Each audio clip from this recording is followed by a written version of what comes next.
if we talk about causes of neuropathic pain, we have to talk about causes of neuropathy first, because typically there has to be something wrong with the nerve.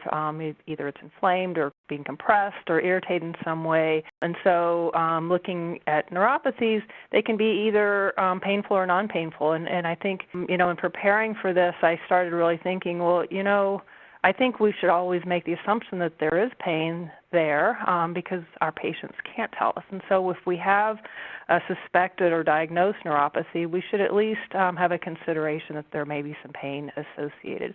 So I just want to go through the causes of neuropathies. There's genetic neuropathies that unfortunately are not treatable. There is genetic testing that's available for the breeds that are listed in this slide, but there's other breeds that are affected as well. And so, part of, working up a patient for neuropathy, I think it's probably always a good idea to search whether the breed that you're dealing with has a described genetic neuropathy. Unfortunately, if that's the case, it's probably not going to be treatable.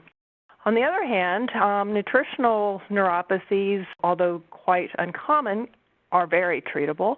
And so it's really, really important, especially in this age of fad diets and different things that people are trying to extrapolate from the human literature and what's on Google and the internet and Twitter and all that. It's very important to get a very accurate history, and in the case of a neuropathy, specifically diet. Although B1 or thiamine deficiency is not well documented in veterinary medicine, it is certainly a consideration. And again, people report this tingling or numbness sensation, and we wouldn't necessarily know that in a veterinary patient unless, for example, they were continually licking at their feet or something like that, where they previously didn't do it and you didn't think it was due to atopy. So again, with the advent of some novel diets, especially grain-free diets, there is a potential to cause B1 deficiency because whole grains are one of the best sources of B1. So just continuing on through the list, infectious causes, specifically Toxoplasma and Neospora. I don't think we look at toxo as often as we probably should. Neurologists tend to obviously include these in their workups, but I can tell you when I was practicing in Australia, we saw a ton of toxoplasmosis in both dogs and cats, surprisingly. So I think that's probably something that's overlooked oftentimes.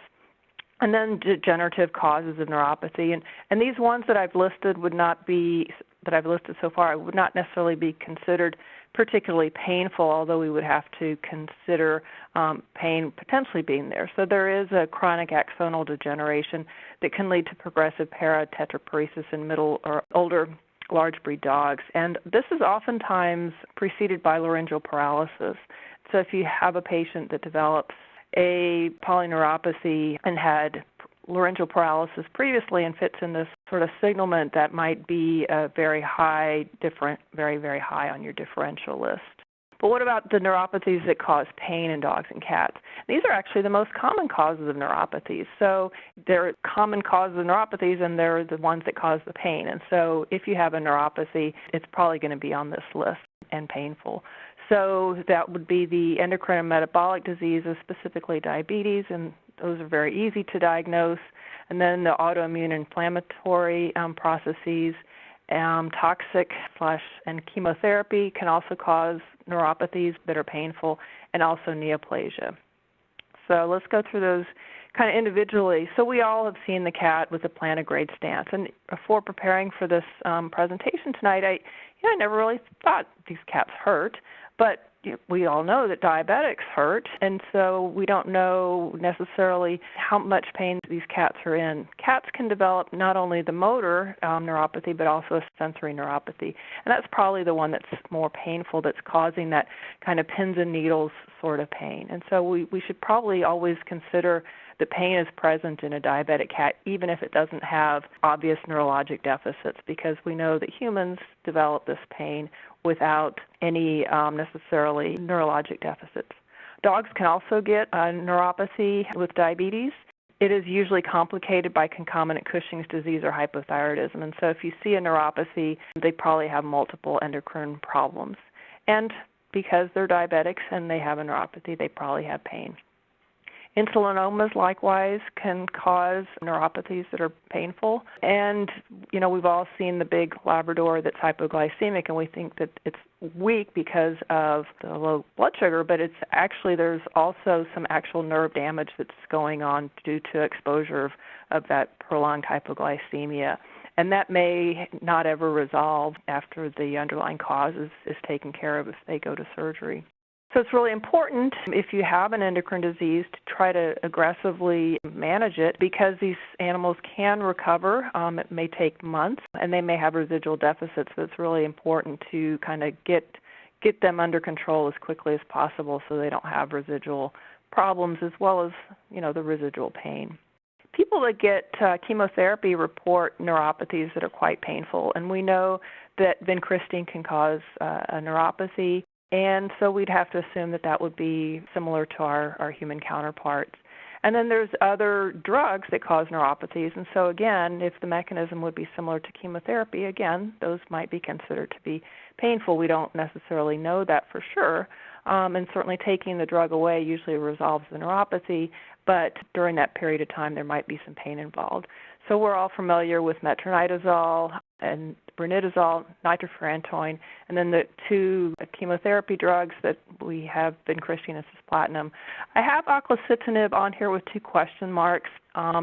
We've had actually a few oclacitinib presentations on VetVine, and this is a really cool drug that's new to the market, relatively new, and kind of the longer things are on the market, the more we know about them, even if they did have good clinical trials and that sort of thing. And there have been anecdotal reports of neuropathies developing with oclacitinib within 2 weeks of starting the drug, and those resolved pretty much right away as soon as the drug was taken away. So that's something to be aware of. Neoplasia, although not particularly common, can cause a neuropathy in dogs and cats. Lymphoma, lymphoma can do whatever it wants, especially in the cat. It tends to be very, very invasive, and it can actually invade into nerves and cause a neuropathy. And in dogs, I have seen neuropathies develop when they have really severe lymphadenopathy and potentially edema and actual compression of the nerves. And so they can develop a pretty profound weakness and probably quite a bit of pain as well. And the nerve sheath tumors are probably one of the most painful tumors that are out there, and unfortunately they are generally considered inoperable in most cases. And then lastly, the autoimmune or the inflammatory neuropathies. It's interesting, polyradicular neuritis has the itis at the end of it, and it is an inflammatory condition.